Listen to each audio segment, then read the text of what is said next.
ನಮಸ್ಕಾರ ಸ್ನೇಹಿತರೆ. ಬೆಂಗಳೂರು ಎಂದಾಕ್ಷಣ ಹಸಿರು ಮರಗಳು, ತಂಪಾದ ವಾತಾವರಣ, ಉದ್ಯಾನವನಗಳು ಮತ್ತು ಶುದ್ಧ ಗಾಳಿಯ ನಗರ ಎಂಬ ಹೆಗ್ಗಳಿಕೆ ನೆನಪಾಗ್ತಾ ಇತ್ತು. ಆದರೆ ಇಂದಿನ ವಾಸ್ತವ ಚಿತ್ರಣ ಸಂಪೂರ್ಣ ಬದಲಾಗಿದೆ. ಬೆಳಗ್ಗೆ ಮನೆ ಬಿಟ್ಟು ರಸ್ತೆಗಿಳಿದರೆ ಸಾಕು, ತಾಜಾ ಗಾಳಿಯ ಬದಲು ದುರ್ವಾಸನೆ ಮತ್ತು ಕಪ್ಪು ಹೊಗೆಯೇ ನಾಗರಿಕರನ್ನು ಸ್ವಾಗತಿಸ್ತಿದೆ. ನಗರವನ್ನು ಸ್ವಚ್ಛವಾಗಿಡಬೇಕಾದ ಕಸದ ಗಾಡಿಗಳೇ ಈಗ ಬೆಂಗಳೂರಿನ ಜನರ ಪಾಲಿಗೆ ದೊಡ್ಡ ತಲೆನೋವಾಗಿ ಪರಿಣಮಿಸಿವೆ. ಗ್ರೇಟರ್ ಬೆಂಗಳೂರು ಅಥಾರಿಟಿ ಎಂಬ ಹೊಸ ಆಡಳಿತ ವ್ಯವಸ್ಥೆ ಜಾರಿಗೆ ಬಂದಿದ್ದರೂ ನಗರದ ಮೂಲಭೂತ ಸಮಸ್ಯೆಗಳಾದ ಕಸ ನಿರ್ವಹಣೆ ಮತ್ತು ಮಾಲಿನ್ಯ ನಿಯಂತ್ರಣದಲ್ಲಿ ಯಾವುದೇ ಮಹತ್ವದ ಬದಲಾವಣೆ ಕಾಣಿಸ್ತಿಲ್ಲ. ವಿಶೇಷವಾಗಿ ರಸ್ತೆಯಲ್ಲಿ ಸಂಚರಿಸುವ ಕಸದ ವಾಹನಗಳ ದುಸ್ಥಿತಿ ನಾಗರಿಕರ ಆಕ್ರೋಶಕ್ಕೆ ಕಾರಣವಾಗಿದೆ. ನಗರದ ವಿವಿಧ ಬಡಾವಣೆಗಳು, ಗಲ್ಲಿಗಳು ಮತ್ತು ಮುಖ್ಯ ರಸ್ತೆಗಳಲ್ಲಿ ಸಂಚರಿಸುವ ಕಸದ ಆಟೋಗಳು ಹಾಗೂ ಟಿಪ್ಪರ್ ವಾಹನಗಳ ಪೈಕಿ ಬಹುಪಾಲು ವಾಹನಗಳಿಗೆ ಫಿಟ್ನೆಸ್ ಸರ್ಟಿಫಿಕೇಟ್ ಇಲ್ಲ ಎಂಬ ಆರೋಪ ಗಂಭೀರವಾಗಿದೆ. ಹಳೆಯದಾಗಿ ನಿರ್ವಹಣೆ ಕಾಣದೆ ಜರ್ಜರಿತಗೊಂಡಿರುವ ಈ ವಾಹನಗಳು ರಸ್ತೆಗೆ ಬಂದರೆ ಸಾಕು, ದಟ್ಟ ಕಪ್ಪು ಹೊಗೆಯನ್ನು ಉಗುಳುತ್ತವೆ. ಈ ಹೊಗೆಯಿಂದಾಗಿ ಹಿಂದೆ ಬರುವ ವಾಹನ ಸವಾರರಿಗೆ ರಸ್ತೆ ಕಾಣುವುದೇ ಕಷ್ಟವಾಗುತ್ತೆ. ಅದರಲ್ಲೂ ಬೈಕ್ ಸವಾರರು ಮತ್ತು ಪಾದಾಚಾರಿಗಳು ನೇರವಾಗಿ ಈ ವಿಷಕಾರಿ ಹೊಗೆಯನ್ನು ಉಸಿರಾಟದ ಮೂಲಕ ದೇಹಕ್ಕೆ ಸೇರ್ಪಡಿಸಿಕೊಳ್ಳುತ್ತಾ ಇದ್ದಾರೆ. ಕಾರ್ಬನ್ ಮೊನಾಕ್ಸೈಡ್, ಸಲ್ಫರ್ ಡೈಆಕ್ಸೈಡ್ ಹಾಗೂ ಇತರೆ ವಿಷಕಾರಿ ಅನಿಲಗಳು ಜನರ ಆರೋಗ್ಯದ ಮೇಲೆ ಗಂಭೀರ ಪರಿಣಾಮ ಬೀರ್ತಾ ಇವೆ.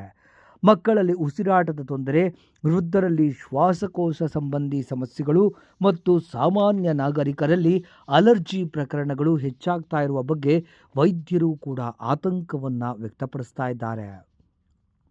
ಕಸದ ವಾಹನಗಳಿಂದ ಮತ್ತೊಂದು ದೊಡ್ಡ ಸಮಸ್ಯೆ ಸೃಷ್ಟಿಯಾಗ್ತಿದೆ. ಕಸ ತುಂಬಿಕೊಂಡು ಸಾಗುವಾಗ ಅದರಿಂದ ಸೋರುವ ಕೊಳಕು ನೀರು ರಸ್ತೆಯನ್ನೇ ಆವರಿಸುತ್ತೆ.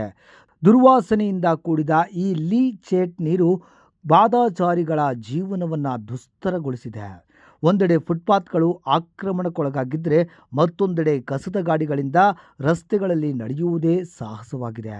ಕೆಲವೆಡೆ ಈ ನೀರಿನಿಂದ ರಸ್ತೆ ಜಾರುವಂತಾಗಿದ್ದು ಅಪಘಾತಗಳಿಗೂ ಕಾರಣವಾಗ್ತಿದೆ. ಇದರ ಜೊತೆಗೆ ಕೆಲವು ಚಾಲಕರು ಅತಿವೇಗದಲ್ಲಿ ವಾಹನ ಚಲಾಯಿಸುವುದು ಸಾರ್ವಜನಿಕರ ಸುರಕ್ಷತೆಗೆ ಮತ್ತಷ್ಟು ಅಪಾಯ ತಂದೊಡ್ಡಿದೆ. ಶಾಲಾ ಮಕ್ಕಳು, ಹಿರಿಯ ನಾಗರಿಕರು ಮತ್ತು ಮಹಿಳೆಯರು ರಸ್ತೆ ದಾಟಲು ಹೆದರುವ ಪರಿಸ್ಥಿತಿ ನಿರ್ಮಾಣವಾಗಿದೆ. ಒಂದು ಕಾಲದಲ್ಲಿ ಗಾರ್ಡನ್ ಸಿಟಿ ಎಂದು ವಿಶ್ವ ಪ್ರಸಿದ್ಧಿಯಾಗಿದ್ದ ಬೆಂಗಳೂರು ಇವತ್ತು ನಿಧಾನವಾಗಿ ಗಾರ್ಬೇಜ್ ಸಿಟಿ ಎಂಬ ಅಪಖ್ಯಾತಿಗೆ ಗುರಿಯಾಗ್ತಿದೆ. ಕಸದ ಸಮಸ್ಯೆ, ವಾಯುಮಾಲಿನ್ಯ ಮತ್ತು ಅವ್ಯವಸ್ಥಿತ ನಗರ ನಿರ್ವಹಣೆ ಬೆಂಗಳೂರಿನ ಹೆಗ್ಗಳಿಕೆಯನ್ನು ಮುಸುಕಾಗಿಸ್ತಿದೆ. ಹಳೆ ಜಟ್ಕಾ ಬಂಡಿಗಳನ್ನು ನೆನಪಿಸುವ ಈ ಕಸದ ವಾಹನಗಳು ಪರಿಸರಕ್ಕೆ ಅಪಾರ ಹಾನಿ ಉಂಟು ಮಾಡುತ್ತಿವೆ. ಬಡಾವಣೆಗಳಲ್ಲಿ ವಾಹನಗಳು ನಿಂತಾಗ ಹರಡುವ ದುರ್ವಾಸನೆ ನಿವಾಸಿಗಳ ಜೀವನವನ್ನು ಕಿರಿಕಿರಿಗೊಳಿಸುತ್ತಿದೆ. ನಗರದಲ್ಲಿ ವಾಯು ಮಾಲಿನ್ಯ ದಿನದಿಂದ ದಿನಕ್ಕೆ ಏರಿಕೆಯಾಗ್ತಿದ್ದು ಬೆಂಗಳೂರು ದೇಶದ ಅತ್ಯಂತ ಮಾಲಿನ್ಯ ಪೀಡಿತ ನಗರಗಳ ಪಟ್ಟಿಯಲ್ಲಿ ಕಾಣಿಸಿಕೊಳ್ತಾ ಇರೋದು ಆತಂಕಕಾರಿ ಸಂಗತಿಯಾಗಿದೆ. ನಗರದ ಸಮಗ್ರ ಅಭಿವೃದ್ಧಿಗಾಗಿ ರಚನೆಯಾದ ಗ್ರೇಟರ್ ಬೆಂಗಳೂರು ಅಥಾರಿಟಿ ಈ ಗಂಭೀರ ಸಮಸ್ಯೆಯ ಬಗ್ಗೆ ಮೌನ ವಹಿಸಿರುವುದು ಸಾರ್ವಜನಿಕರ ಅಸಮಾಧಾನಕ್ಕೆ ಕಾರಣವಾಗಿದೆ. ಜನರು ಈಗ ಹಲವು ಪ್ರಶ್ನೆಗಳನ್ನು ಕೇಳ್ತಿದ್ದಾರೆ. ಫಿಟ್ನೆಸ್ ಇಲ್ಲದ ಹಳೆಯ ವಾಹನಗಳ ಗುತ್ತಿಗೆ ಪದೇ ಪದೇ ನವೀಕರಿಸುತ್ತಿರುವುದೇಕೆ? ಪರಿಸರ ಸ್ನೇಹಿ ಇವಿ ಕಸದ ವಾಹನಗಳನ್ನು ಜಾರಿಗೆ ತರಲು ಅಡ್ಡಿಯಾಗ್ತಿರುವುದು ಯಾರು? ಆರ್ಟಿಒ ಮತ್ತು ಮಾಲಿನ್ಯ ನಿಯಂತ್ರಣ ಮಂಡಳಿ ಕ್ರಮ ಕೈಗೊಳ್ಳುತ್ತಿಲ್ಲಬೇಕೆ?